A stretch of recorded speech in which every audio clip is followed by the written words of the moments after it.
Production of Broad and High is funded in part by the Greater Columbus Arts Council, supporting arts, advancing culture, and connecting the community to artists, events, and classes at columbusmakesart.com.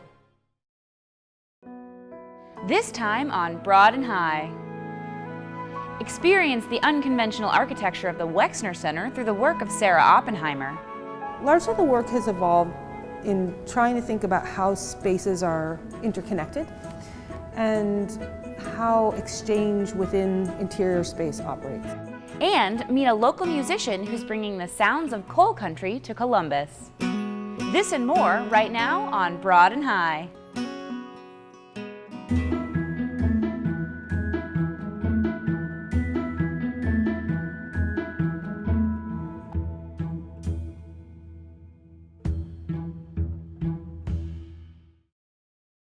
Welcome back to Broad and High. I'm your host, Kate Quickle. When the Wexner Center opened in 1989, it broke all conventional standards of building and museum design. Sarah Oppenheimer considered the building's unique and sometimes disorienting architectural features for her latest work. We're taught not to touch the artwork when we visit museums, but not this time. Take a look.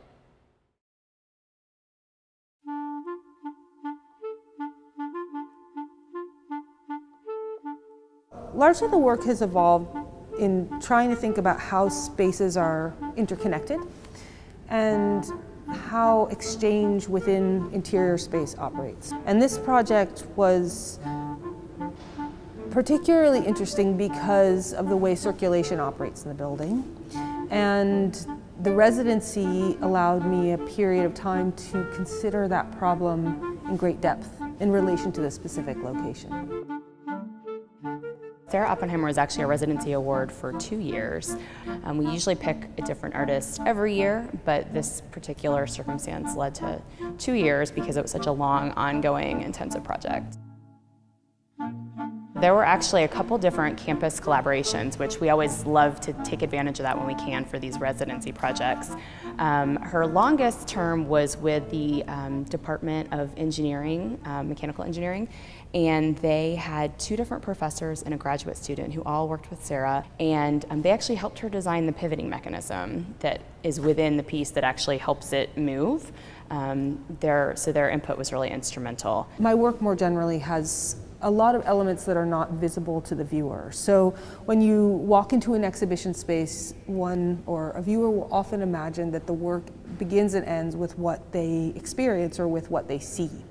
And in the case of this project, in the case of, I would say, most of my projects to date, that possible comprehension of, let's say, the total object or the total construction is actually not available to you as a visitor. So the building reinforcement that had to happen here is actually buried within the floor or buried within the wall. In fact, some of the building reinforcement happens in the basement and has very little to do with the visible footprint of the project. She did do quite a bit of manipulation to this gallery, which I'm not sure people will necessarily notice right away. One thing people who are familiar with our space may know is that we chopped down this wall.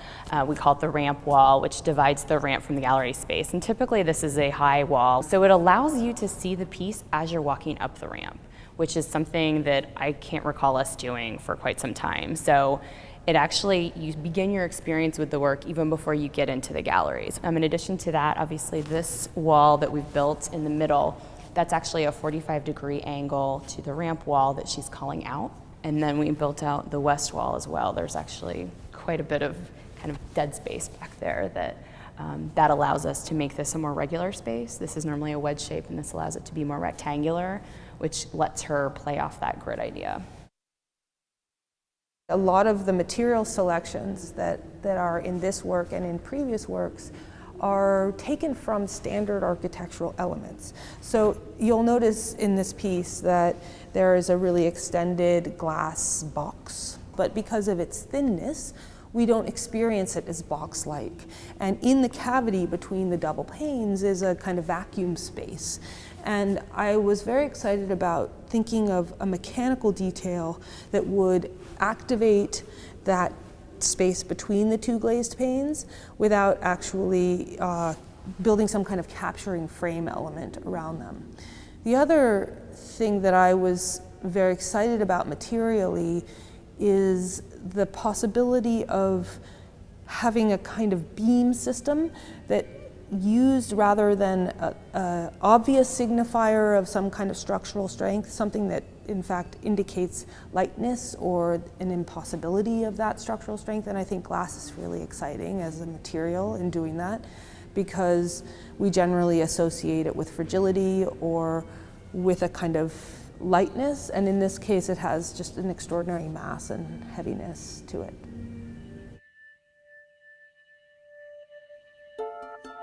There's something that's really fascinating to me about how people seem to want to touch it, and then they step back and they watch other people engaging and touching it, and then there seem to be relationships that start up between people who are actually not together, that there's a kind of shared condition because of the scale of them and also because of the height. You can't really fully control it as a singular body. It makes me think of when you walk through a revolving door and you lose that sense of your own body because of the way the door makes you move. And I think there's a really beautiful tension around that that's created.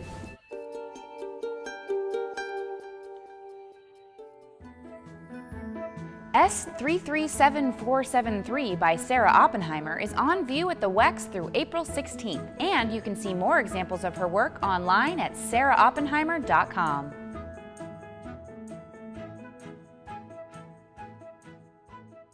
Columbus musician Lou Poster fronts the local rock band Driftmouth, and I love this. On their Facebook page, they describe their music as, and I quote, "Antiquated and twisted Appalachian murder ballads and backwater tragedies dragged through a sluice of runoff from the slurry pond and rolled in coal dust."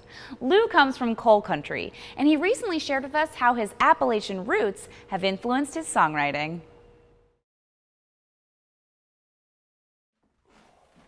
I'm from Fairmont, West Virginia. If you say West Virginia, the first thing people think of is, what, Deliverance? You know what I mean? It's not like that. It's just not. Well, I would consider myself Appalachian. And I know that there's two different pronunciations of that term, but I grew up saying Appalachian. You know, and I'm just writing what's in my head, and what's in my head is the stuff that I've listened to my whole life, and the base of that is country and bluegrass music.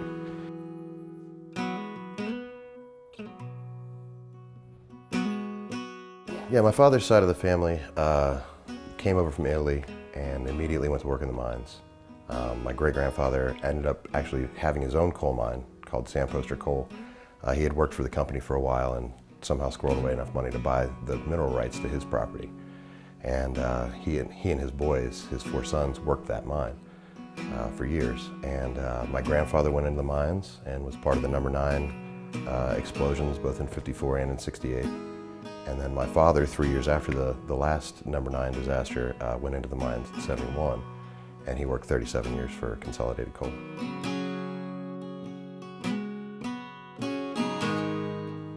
There's a certain kind of mindset that you're instilled with. There's a lot of self-responsibility, I guess. There's a lot of self-care.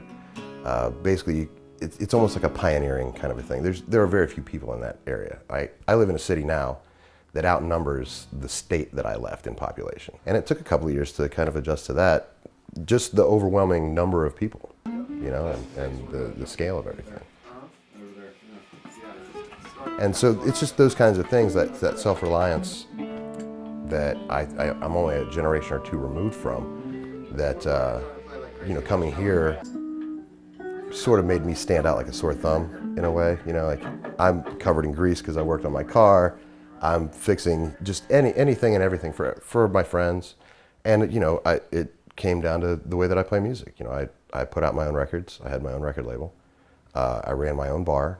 I bought 2 music venues and ran them so that my friends would have a place to play their weirdo music, you know, and to create like a space for what I saw as the art of this area, which is incredibly influenced by people from where I'm from. And you meet these people who are also kind of misfits in their, rural towns, and we've kind of found each other here. Yeah, we might be a little quicker to act. We might like whiskey a little bit more than the next guy. We might, be a little bit louder than everybody else. But, it doesn't mean that we're not good people. It just we were raised differently. And that's one of the things that I try to do with my music, is to tell the stories of where I'm from, to make it a little less mysterious, and shine a light on the fact that we're all just kind of doing the same thing here. We all fall in love. We all know people who are addicted to something. We all know people that are lost in their jobs or their careers or their own minds or whatever. And so we try to tell those stories.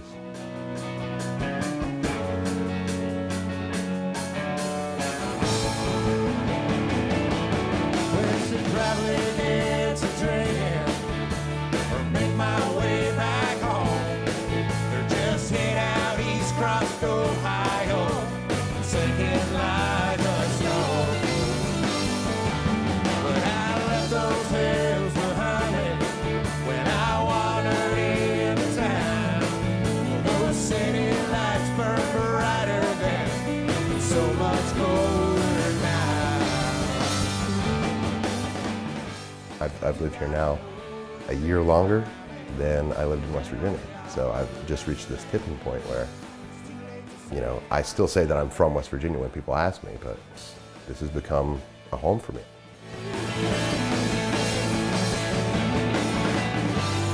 You gotta know the shape I'm in. You hang on the arm of a lesser man.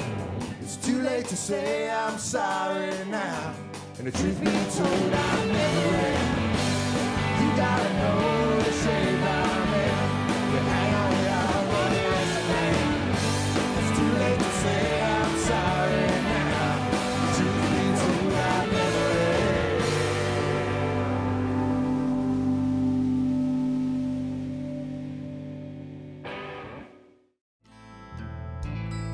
Follow Driftmouth on Facebook to learn where they're playing around town. And you can sample more of their music on their Bandcamp site. For this part of town. There's a wood shop in Rochester, New York that is also a ministry. It originally opened in the late 1960s to offset the civil unrest in the city as a result of the race riots. And 50 years later, it is still changing young lives. The teens in this wood shop are building not just furniture, but also character.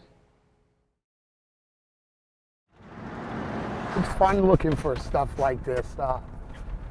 This is something that I did with my dad when I was little. It's not rare to find James Smith cruising down the streets of Rochester, searching for tossed out and soon-to-be forgotten household items. I'm looking for hardwood furniture, things that could be repaired, that doesn't have too much damage or water rot in it, mold. As I can see, a lot of this is veneer. You see the veneer on here? But for James, saving and rebuilding the tossed out and forgotten, mere curbside throwaways, is about much more than furniture. They get so much of, you're never going to be anything, you're never going to amount to anything, and no one takes that extra effort to say, you can do that, you can be that. I want to put this strip in here to cover this up. James is referring to these kids and the many who came before them here at a place called St. Michael's Woodshop. I never thought that this would be something to really take on because I'm a girl. And when I tell people, they're like, a wood shop, a girl? And I'm like, yeah. You gotta bring it over about right here. Make no mistakes, woodworking in this era is a gender-neutral job. And young woodworkers like Samaya Mohammed are quick to point that out. I did nativity sets like that with little angels and hearts, birdhouses, jewelry boxes, little chest cases that you could put stuff in, board games. You could call this woodshop a quiet force in the community with a strong team of volunteers who keep the operation running. This after-school and summer work program is for high school students. James, the executive director of St. Michael's Woodshop, says there is a stipulation. Teens who apply or get referred must be in need of a little sanding, as opposed to those who are already polished. We don't want you to be a perfect student because we want to mold you. We want to help you build character. So we try not to take perfect students. We want fork of the road where we can kind of build, and work with you. I was a troubled teen. I've been on the streets. I've been in the prison. I've done all of the things that these kids probably will avoid, hopefully, and this is why I feel like I'm in a position to help them avoid those traps. Make sure you hold it like a pencil and just like you're writing. When I first came here, I wasn't a bad kid, but I never took anything seriously. And he basically put me aside one time and he just set everything straight and saying that playing around all the time won't get me too far. I took that to heart and basically better my ways from that. Operating for nearly 50 years, St. Michael's Woodshop is still fulfilling the mission of its founder, the late Sister Patricia Flynn of the Sisters of Mercy. Flynn saw the program as a way to offset the civil unrest in the city after the race riots of the 1960s. It was a way to bring together at-risk teens and help them learn a skill, gain work experience, and develop a mutual care for others. Good. You see the wood shop and you see all of the woodworking, but the main focus of this ministry is the life and character skills. Today, we're going to talk about words that lead to positive behavior. We learned about how to budget our money. Like if my mom needed something, like $10 or something, I would give it to her because I know how it is. I did a paper of how it's hard and how you got to pay bills. We're learning slowly how to be adults, how to be mature about things, and how to understand how the world works. Not only just coming in and he's putting a project in front of us and say, well, here, go do it. It's not like school. And it's teaching us how to be young adults, and it's teaching us how to have respect for people. There's a shared sentiment among James, the young woodworkers, and the dedicated volunteers. St. Michael's Woodshop is a family, rebuilding dreams and redirecting young lives. There's so much violence, there's drugs, there's peer pressure, there's bullying, there's all of these elements that they have to deal with. They don't know when it's coming, they don't know where it's coming from. They know here that they're safe. We're building, we're becoming great. And the more kids we can get in, the better things will be.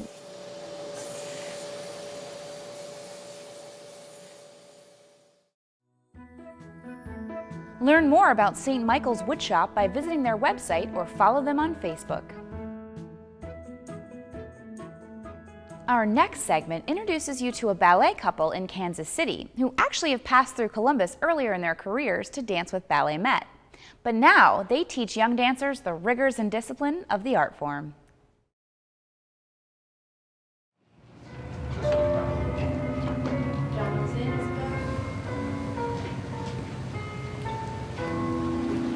These kids, some of them come 2 hours before class even starts. And not because their moms are like, oh, I need to go somewhere else, I gotta drop you off early, but because they want to be here, they're dedicated. Now we're gonna do it together though, so Nigel has to keep up.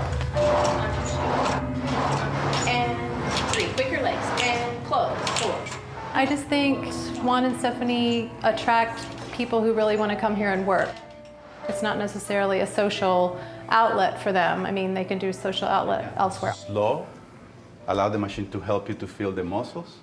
What they won't find anywhere nearby, at least, is an array of Pilates and gyrotonic machines like this. Pretty as sculptures, designed to help dancers and regular folks alike rehab injuries and gain better body control.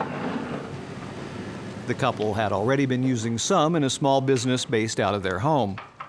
Until about 5 years ago, they decided to up the ante and open a school of their own. Stephanie remembers the first time they spotted this somewhat unexpected location. We drove into downtown Overland Park. There was one parking spot, and it was right outside this building, and a big sign that said for sale. And we peeked in the window, and at that point we didn't realize how big the space was or what it could potentially turn into. One of the things I always said is that I could never teach for recreational purpose. So if we were going to get involved in a ballet school, I wanted the ballet school to be professional. So this is not a favor, this is not about finances, it is about art. And if the kids are good, they're moved up. If they're not good, they have to stay where they are. We have parents that have been with us since we started the school, and they see this progress in their kids, and they're fascinated by it. How serious the kids are taking what they do, even though that they're very young. How what we teach them here in the classroom, they're able to take it into everyday activities. We've had many years teaching experience, and over those years we kind of developed this process that we feel really works for the kids. It's a real tough love situation. They know we love them and care about them and want them to be their best, but we expect them to work at 100% all the time, with the exception of if they're injured or sick or having a bad day. One of the benefits of being a dancer and having had so many ailments, pains, and aches is I can relate to almost everything someone says. A child comes to me and says, my tendon is really sore. I know exactly how they're feeling, and I sometimes can help them to feel better. Now offering 6 levels of instruction in a complex that's larger than it looks from outside, it's hard to believe the KSCB started with only 3 students enrolled. When they opened up, we came here, we followed them over, and haven't looked back. Julie Horton's oldest son, Riley, was one of that original trio. He's now studying and working with the Houston Ballet. At 15, her younger son, Connor, aspires to do much the same. This is maybe where we spend more of our waking hours than we do at our house. We're very grateful. I don't think every ballet school feels like family, but this really does. It's a family where language isn't much of a barrier. Like many Colombian kids, Juan grew up amidst great poverty. He credits Inco Ballet, the school he attended in Cali, with literally changing his life. So now each summer, students from South America arrive in Johnson County to spend several weeks taking classes and training on the kind of equipment they might not otherwise have access to. He was in their shoes, and look where he is now, and look at our studio, and look at his career, and it gives them inspiration that maybe they can do that too. It's the best part of the summer when the Colombians come and they have no idea what I'm saying, and I have no idea what they're saying. But that's the great thing about dance, is that you don't necessarily have to talk. Ay, ay, ay. Traffic problems here. It transforms this studio into something different, which is what I think is so special about it for our home kids. This studio becomes an international dance studio. It's an amazing experience. It really is. Every year, more and more kids from Colombia have been able to participate. But Monica Guerrero has been involved all along. She's known Juan for decades. Now her duties include both training the school's instructors and fine-tuning its curriculum. Every time I come, I learn something, and I'm always learning something from him. He thinks that I'm giving something to the school, but I think the other way.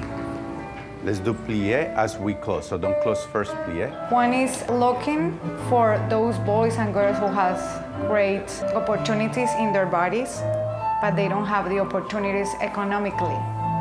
That's totally true with him. If it was up to Juan, everyone would go free. So that's really would be his goal. In fact, 30% of the Kansas School of Classical Ballet's students attend on scholarship. Juan calls it giving back. That also describes Let's Move, a new project recently undertaken with KVC hospitals. It brings basic dance training to troubled youths at a residential treatment facility in KCK. They're excited for something new, and it's a place for them to get away from the chaos that they're in. To walk in there and be able to just not think about anything else for a little while, but how to move my body and what's going on. When you're there, you see these kids smiling, you see these kids playing, being creative, feeling comfortable in their own skin. To be able, as a person, to provide that, it is a privilege. Community support has nurtured this program specifically, and the school's quest for excellence in general. But it's hard to picture so much growth in such a short time if it weren't for the creative couple at its core. As much as I'm saying that we've been for 20 years together, I actually think if we were an average couple, we've been together for 40, right? Because we live together, we work together, everything has been together. But she's an incredible partner. I think that she's one of the best teachers I know. She's a very smart lady. She married right. That's our show. You can find all of our stories at WOSU.org and be sure to check us out on Facebook, Twitter, and Instagram. We're taking you out today with more sounds from Driftmouth. Thanks for watching. We'll see you back here next week on Broad and High. We land here when we're running. The floor is cold, but rent is cheap. And the cupboard's full of nothing. And I know you just want to fix up, baby, and talk about something else. But I just want to take you down. No, I don't care too much anymore for this part of town. Production of Broad and High is funded in part by the Greater Columbus Arts Council, supporting arts, advancing culture, and connecting the community to artists, events, and classes at columbusmakesart.com.